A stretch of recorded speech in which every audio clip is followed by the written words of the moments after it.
की थी हमसे, तो एक बात उन्होंने कहा था, सुनामी आएगी, डॉलर्स की, एफआईआईस का इतना पैसा आएगा, आप याद करेंगे, और वो बिल्कुल सही साबित हुआ। तो हेमंत जी, एक तो अच्छी बात यह है कि हमारे साथ अरोड़ा साहब आज दोबारा जुड़ रहे हैं, तो जनवरी का उनसे आंकड़ा ले लेंगे। हाँ। और एक और इंटरेस्टिंग बात यह है कि क्योंकि इतनी ज़बरदस्त तेज़ी बाजार में है, तो अरोड़ा साहब सोच रहे हैं कि यहाँ पर वो एक बहुत बढ़िया एक प्रोडक्ट लॉन्च करें, हाँ। ताकि वहाँ से आप एक बहुत बेहतरीन मुनाफा कमा पाए। समाना है बहुत ज़बरदस्त रिटर्न्स का, और बिल्कुल आपको बहुत अच्छे मौके पर अरोड़ा साहब जुड़ते हुए दिख रहे हैं, जो कि थोड़ी देर में हमारे साथ स्क्रीन पर उपलब्ध होंगे। मेरे ख्याल से चलिए, स्क्रीन पर आ चुके हैं। चलते हैं उनके पास। स्वागत है सर सीएनबीसी आवाज पर। हम लोग आप ही की बात कर रहे थे पिछले कुछ मिनटों से, और पिछली बार जब आप हमारे यहाँ आए थे, क्या आपने लोगों को बताया? तारीख है 6 नवंबर की, और आपने कहा इतना पैसा आएगा एफआईआईस का, आप याद करेंगे, और बिल्कुल वैसा ही होता हुआ नजर आया। सबसे पहले सर उसके लिए शुक्रिया, वो हेड्स अप देने के लिए, एफआईआईस का सही व्यू हम लोगों को बताने के लिए, और happy new year to you in advance sir. बताइए नया साल कैसा रहने वाला है? Thank you. एक्चुअली वो जी थोड़ा आसान था, क्योंकि नवंबर दिसंबर में एमएससीआई इंडेक्स वगैरह में इंडिया का वेट इंक्रीज काफी होना था जी, और वो उसको अगर किसी को वो सब समझो तो आसान था कहना कि काफी बिलियंस ऑफ डॉलर्स आ सकते हैं। अब इतना आसान नहीं है, लेकिन अब बाकी बिग पिक्चर में ये कह सकते हैं कि इमर्जिंग मार्केट्स की तरफ लोगों का इंटरेस्ट बहुत बढ़ गया है, फॉरेन इन्वेस्टर्स का। और उसका मेन रीजन है कि ये सॉर्ट ऑफ कंसेंसस बन गया, जो थोड़ा रिस्क होता है कि डॉलर जो है जी वीकन होगा, क्योंकि अब डॉलर में बॉन्ड्स में इंटरेस्ट रेट नियरली जीरो हो गया है, जो 2-3 साल पहले तक जीरो नहीं था, 2 साल पहले तक। तब खाली यूरोप और जापान में आपको नियरली जीरो इंटरेस्ट रेट मिलता था, और डॉलर में फिर भी 3-4% मिलता था। अब क्योंकि डॉलर इन्वेस्टर जो फिक्स्ड इनकम करना चाहे उसका भी रिटर्न बहुत कम हो गया है, तो अब वो सब, ये थ्योरी है कि अब वो इमर्जिंग मार्केट्स की तरफ उनका इंटरेस्ट ज्यादा हो गया, और इसलिए इंडिया में पैसे भी आ रहे हैं और इमर्जिंग मार्केट्स में, सारे इमर्जिंग मार्केट्स में आ रहे हैं। बट हमें उससे क्या मतलब है, हमारे इंडिया में आ रहे हैं, ये बात है, as part of that move, as part of that trade. Arora साहब, ये बताइए आपका क्या प्लान है इस सुनामी को सोख करने का? बहुत ज़बरदस्त आजकल इंटरेस्ट है भारतीय बाज़ारों में, बहुत लोग बहुत ज़बरदस्त तरीके से पैसा लगाना चाहते हैं। कोई आपका प्लान इस तरफ? तो जी हमारा प्लान ये कि हमारी जो इंडियन सब्सिडरी है हीलियोस कैपिटल इंडिया, उन्होंने एक पीएमएस लॉन्च किया है, अराउंड 6 महीने हो चुके हैं, अभी तो बड़े अच्छे रिटर्न है। और उसकी आप डिटेल्स जो है helioscapital.in में जाके देखिए, उसमें स्टॉक्स हमारे जो मतलब हमारे करंट फंड में और उस फंड में होते हैं, नियरली सेम होते हैं, बट फंड मैनेजर उसका अलग है, दिनशॉय रानी, जो हमारे साथ 20 साल से काम कर रहा है, पहले 15 साल हीलियोस में और उससे पहले अलायंस में। And basically we all work together, but we'll let him explain that product to you. But generally हमारा as Helios Capital का interest है कि अगर India does well, we are very happy, because हमारा basically lifelong रहा है कि हम इन्वेस्टर से पैसे लेके इंडियन मार्केट में इन्वेस्ट करते हैं। अब ये हो गया है कि इंडियन इन्वेस्टर के पैसे लेके इंडियन मार्केट में, अभी तक फॉरेन इन्वेस्टर्स के पैसे इंडिया में इन्वेस्ट करते थे या करते हैं, वो तो चलता रहेगा। हमने ईरानी साहब को बुलाया है हमारे चैनल पर, वो आकर विस्तार से बताएंगे, उनके प्लान्स भी वो शेयर करेंगे सबके साथ। कुछ ही दिनों में वो भी एक्सक्लूसिव इंटरव्यू आप सीएनबीसी आवाज पर देखेंगे। लेकिन सर ये बताइए थीम क्या रहने वाला है 2021 का? क्योंकि अभी दिक्कत क्या है, सब कुछ चल गया है, बड़ा मुश्किल हो गया है पकड़ना कि आगे क्या चलेगा। आप बताइए अपने चश्मे से क्या अच्छा चलेगा। ऐसे करते ही नहीं जी, हम तो देवानंद के फैन है, एवरग्रीन हीरो। क्या होता था मतलब, अगर पिक्चर में जो चीजें सालों साल चले, तो अगर आप बिग पिक्चर ट्रेंड्स देखें इंडिया में या वर्ल्ड में, 3-4 थीम्स होती हैं जो मोस्टली सेमी परमानेंट होती हैं, कोई ये नहीं कह सकता कि परमानेंट है। वो मोस्टली होती हैं फाइनेंशियल्स, कंज्यूमर और टेक्नोलॉजी, जो हमारे यहाँ IT and may be pharma, and बाकी जो सेक्टर्स होते हैं वो सिक्लिकल होते हैं, वो कभी साइकिल के साथ आते हैं, साइकिल के साथ जाते हैं, जिसको कैच करना भी मुश्किल होता है, लेकिन वंस इन अ व्हाइल वो भी करने। देन उसके ओवर एंड अबव थोड़ी थोड़ी नॉर्मल लोकल थीम्स इमर्ज होती हैं। जैसे इंडिया में 2-3 थीम्स इस साल बड़े पैसे बने सबके। एक बन गई जी कि इंडिया में मैन्युफैक्चरिंग को बड़ा फोकस मिल रहा है, whether it is because of the government, या आप कह दें कि वर्ल्ड कंपनीज जो हैं they want a China +1 strategy, और यू में से कि इंडिया में उन्होंने ड्यूटीज वगैरह बढ़ा दी हैं so that things are made in India, and वो PLI स्कीम वगैरह वगैरह से बड़े फ्यू बेनिफिशरीज क्लियरली विजिबल है। वो एक थीम रही है जो एक्स्ट्रा थीम है over and above the main 3 thing. Second कह सकते हैं कि इंडिया में प्योर टेक्नोलॉजी कंपनीज नहीं है, इंडिया में मोस्टली IT सर्विस कंपनीज हैं जो हमारे पास हैं काफ़ी सारी, लेकिन जो टेक्नोलॉजी में नहीं आती है का मतलब हुआ कोई इंटरनेट में कुछ कर रहा है, कोई मीडियम एंड स्मॉल एंटरप्राइजेस को नेट पे ले जा रहा है, कोई किसी बिग ग्लोबल कंपनीज की हेल्प कर रहा है in terms of their local operation, anything which is related to people going online, या आप किसी बड़ी ग्लोबल कंपनीज के साथ जुड़े हुए हैं in some angle or the other. Similarly Reliance का भी यही थीम बना कि it is trying to be, जो वर्ल्ड में टेक कंपनीज कर रही हैं इंडिया में वो सबको कन्वर्ज करके एक कंपनी बनना चाहते हैं।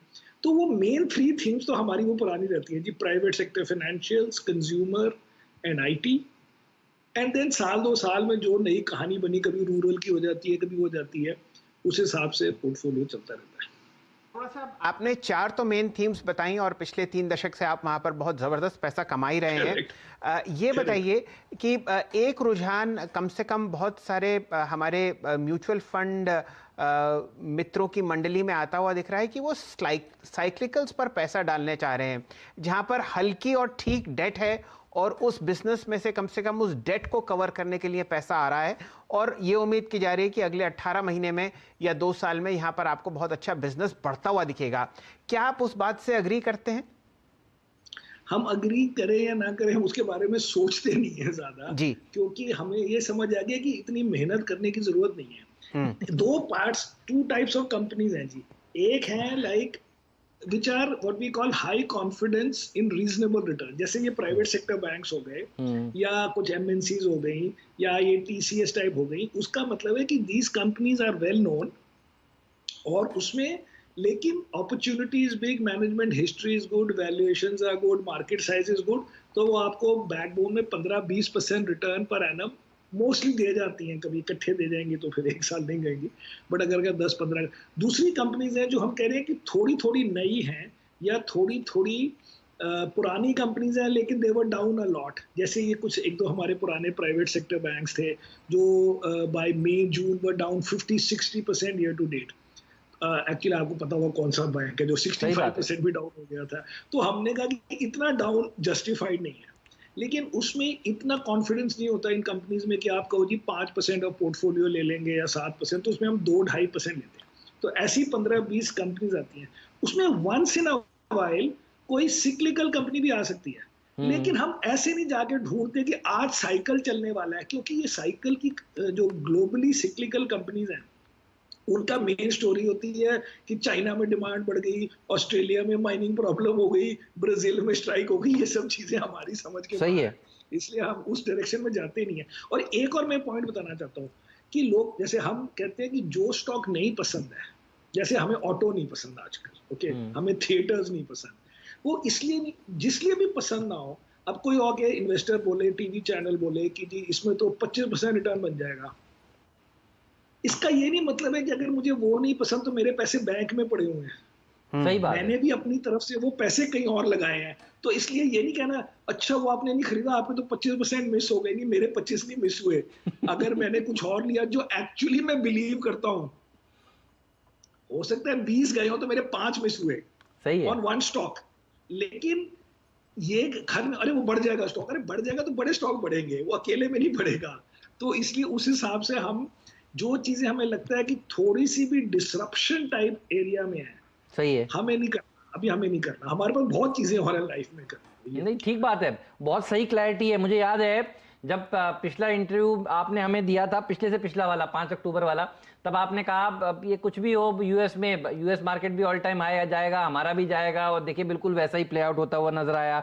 जब लॉकडाउन हुआ तब आपने कहा अनलॉक ट्रेड के ऊपर फोकस करिए, और आपने कहा बैंक्स छप्पड़ फाड़ रिटर्न देंगे, और हम देख रहे हैं 500-500 पॉइंट तो देखिए रोज बैंक निफ्टी ऐसे ही बढ़ता जा रहा है। ये बताइए आईपीओज में जो ये इतनी गर्मी आ रही है, इसको आप वहां से सिंगापुर से बैठकर कैसे देखते हैं?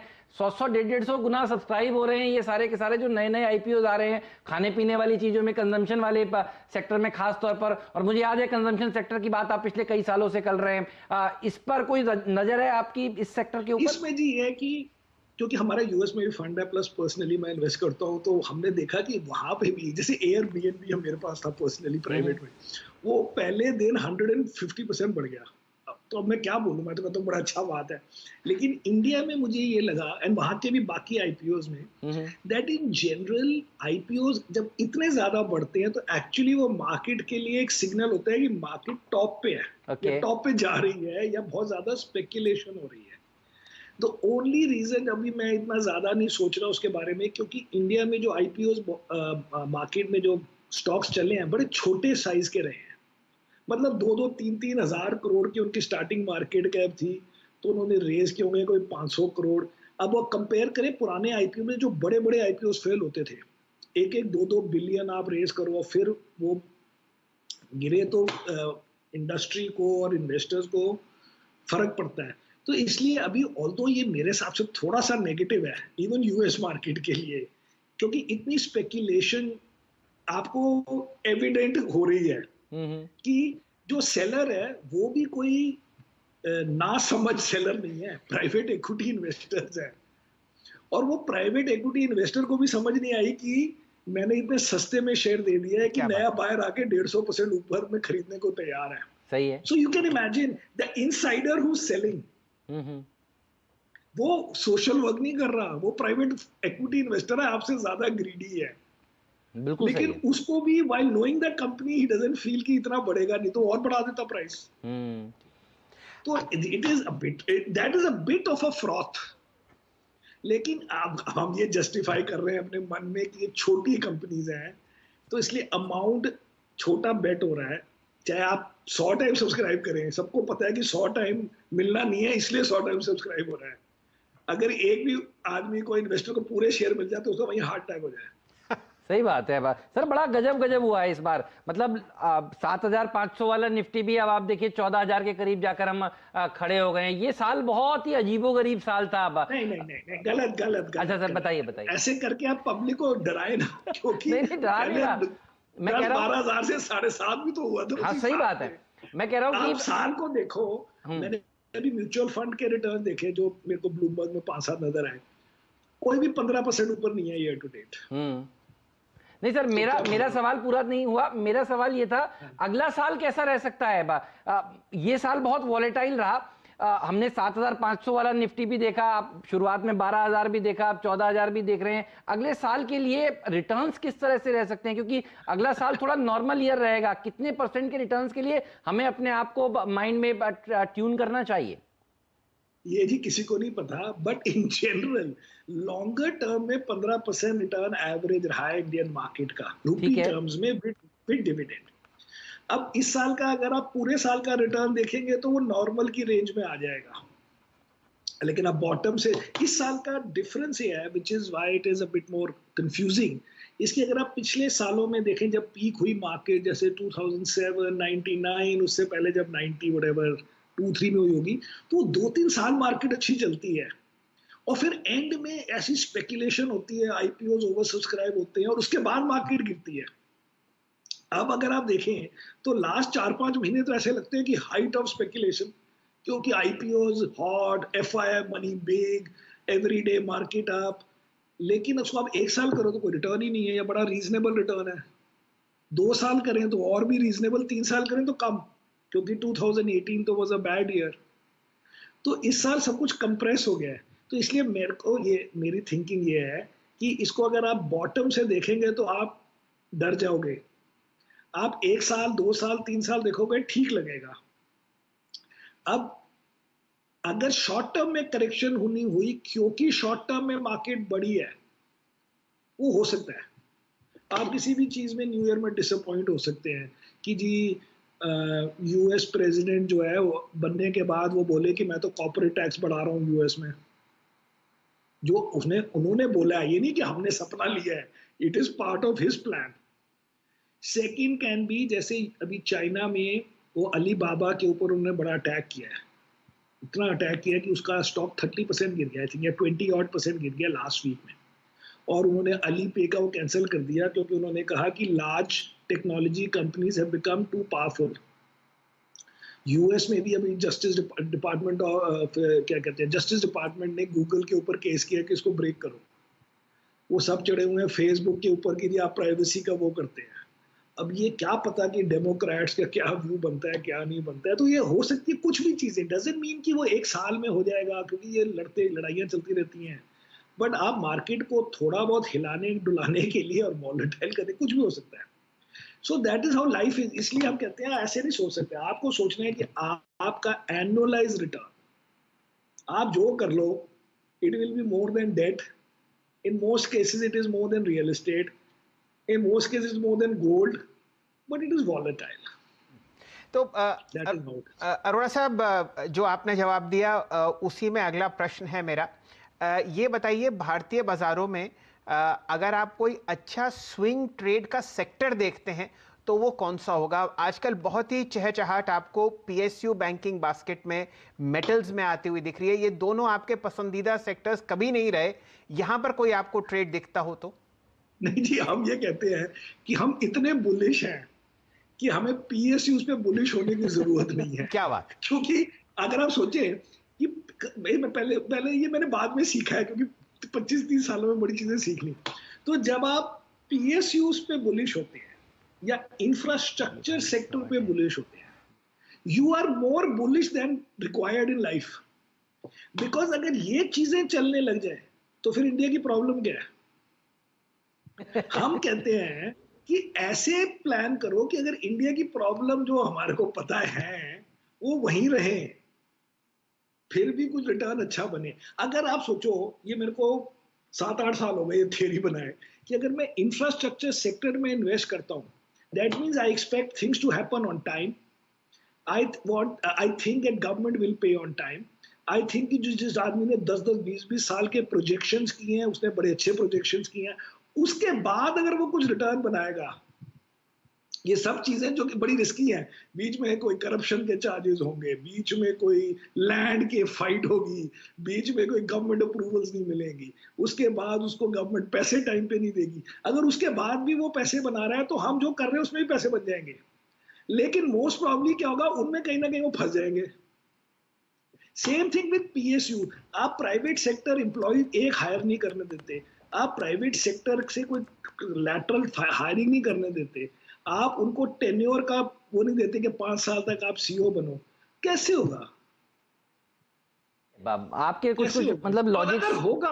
और अगर होगा तो हमारे सेक्टर में उनकी खुशी में हमारे भी बड़े पैसे बन जाएंगे, हो सकता है उनके थोड़े ज्यादा बन जाए। That is okay. नहीं, बहुत ही सिंपल सरल लॉजिक्स और बिल्कुल क्लियर कट थॉट प्रोसेस। यही है सर आपकी खासियत, हम लोग हमेशा इसको याद करते रहते हैं आपके पीछे भी। ये बताइए, इस समय भी आपके पास गोल्ड है? पिछली बार आप जब आए थे तो आपने कहा था थोड़ा गोल्ड आपने लिया है, और ओवरऑल लॉन्ग शॉर्ट की पोजीशन क्या है आपकी इस समय? क्योंकि जी गोल्ड तो आउटसाइड द फंड है ना, गोल्ड फंड में नहीं होता क्योंकि फंड तो, बट गोल्ड में क्या है कि गोल्ड को देख के जब मैं बिटकॉइन को देखता हूँ तो बड़ा दुख होता है कि बिटकॉइन कैसे भाग रहा है और मेरा गोल्ड तो हिलता ही नहीं है उसके मुकाबले। सही है, गोल्ड बेचारा ढीला रह गया, चलो फिर भी घूम फिर के आ गया थोड़ा बहुत वापस। तो मेरा नेट होगा जी अराउंड 72%। मैंने सोचा था after the very massive November and the first 15 days of December कि अब एफआईआई फ्लोज थोड़े कम होंगे, जो हुए हैं, लेकिन मार्केट अभी बिल्कुल उसमें है, क्या कहते हैं, मूड में है।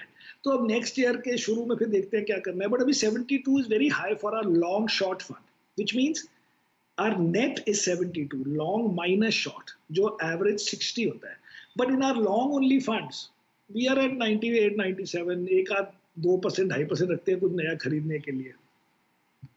बहुत बहुत शुक्रिया आपको, खूब खूब हैप्पी न्यू ईयर सर। नया साल इससे भी बढ़िया हो आपके पीएमएस के लिए। खूब खूब बधाई, नए पीएमएस जो आपने लॉन्च किया है। और हम जल्दी दीनशॉय ईरानी साहब को बुलाकर उनसे बात भी करेंगे।